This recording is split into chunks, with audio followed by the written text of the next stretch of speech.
Good morning, I'm Ken Sutton. I'm the Senior Director of Site Operations here at R&D Boston. Welcome to the AstraZeneca Boston BioHub Electric Vehicle Charging Station grand opening. So just to give you an overview, so AstraZeneca has a vision of zero carbon by 2025, and this is really a part of that. And globally, we're working across all our sites to do that.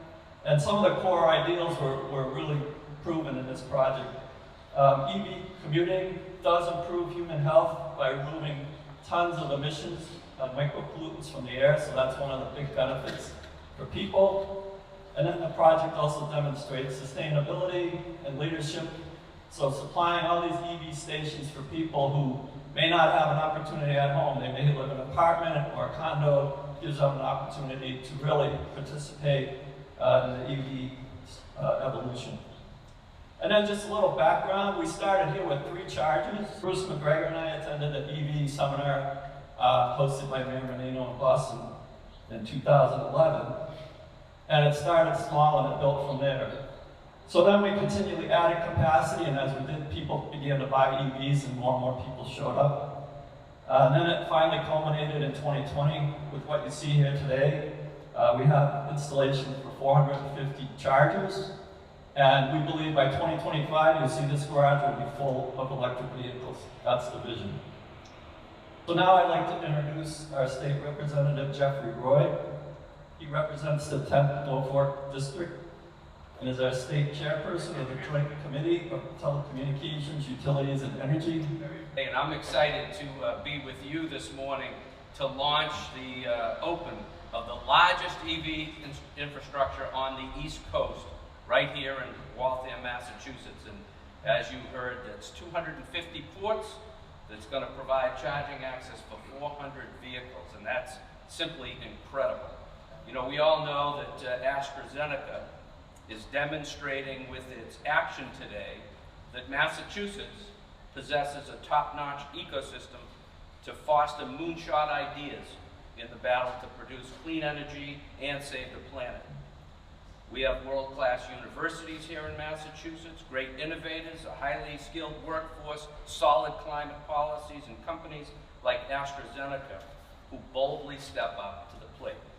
And in March, the legislature passed a roadmap bill which set a pathway for decarbonizing the Commonwealth. And under the new law, Massachusetts will continue its work as a national leader on climate protection by setting targets to get us to net zero emissions.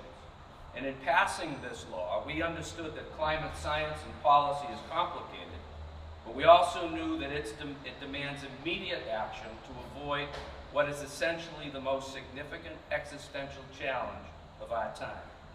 Getting electric vehicles on the road is one of the keys to the success of our climate change efforts.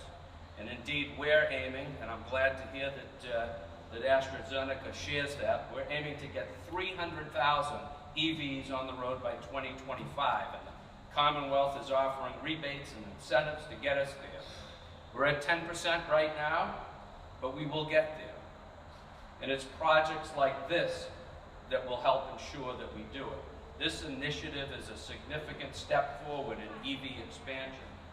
Getting the right infrastructure in place is critical to reaching our goals.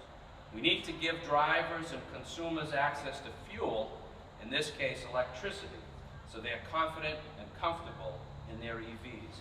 AstraZeneca's commitment to move to an EV fleet, which is part of the company's broader commitment to sustainable endeavors, is both necessary and noble. And not only is this infrastructure that we're here celebrating today grand, but the fact that it is itself powered by renewable energy makes it bold as well.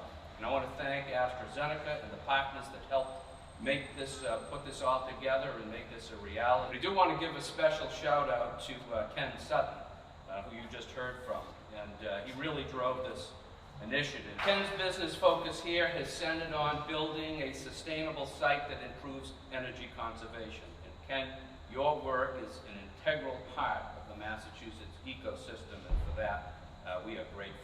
So thank you for inviting me here today. Thank you for inviting Chairman Lon here today. It's a treat to be a part of this day and see climate policy in action. So on behalf of the House of Representatives, we wish you continued success and best wishes. Thank you so much.